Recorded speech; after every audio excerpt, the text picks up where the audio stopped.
We're going to make it a great deal, or we'll just go back and finish it off militarily. But this would go faster. It's probably better on a humane standpoint. There's something nice about it also. You know, save a lot of lives. Whether it's the other side or not, you save a lot of lives. But we're close to a very good deal, and if we can make it good, otherwise we just start up with the Department of War. I would rather get a deal because we can open the strait immediately upon signing.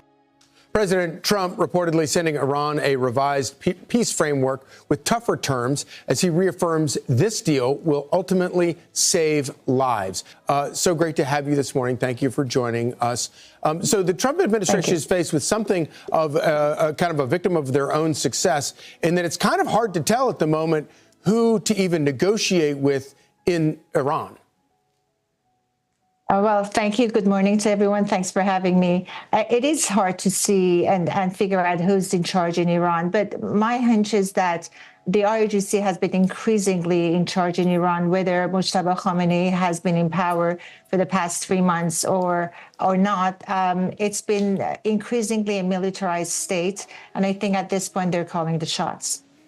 Do those developments make it more likely or less likely that the president will be able to arrive at some kind of peace deal that will be acceptable to the president?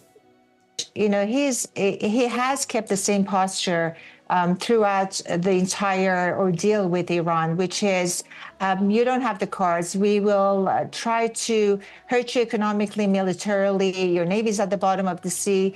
Those are all facts. You know, we have huge leverage on Iran. There is no reason for us to rush into a deal, let alone a semi-okay deal, maybe a JCPOA 2.0.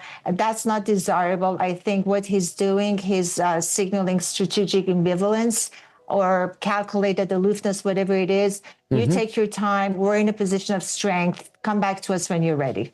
Yeah. Well, and of course, you know, it is incumbent upon the president to make the case that this is an America first, part of an America first agenda, especially, you know, considering that many of his supporters, and he ran on a campaign of getting out of wars. And obviously, this is one that is, you know, he's making the argument that this is an existential threat. I want to ask you about, I know that you and your family fled Iran in '79, but I'm sure you still have extended family there, and you still know people who live there. And living under Iran, the Iranian dictatorship is a terrible thing under any circumstances. But I would imagine that it's probably gotten even worse over the past 6 months. What do you hear from the people you know back home? Thanks for asking that question. It's always good to bring the Iranian people in as part of the calculus of what's happening in the Gulf. We shouldn't forget ever that they gave their lives, between 30 to 40,000 people, for wanting the same things we take here in this country for granted.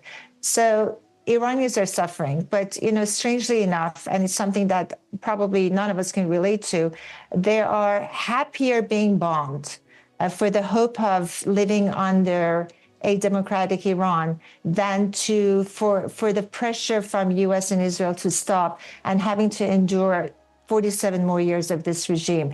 This is a mafia state that in its core wants to replace and replant the Western civilization with a global Islamic caliphate. We should not forget that. I don't mean to sound like a warmonger or a hawk.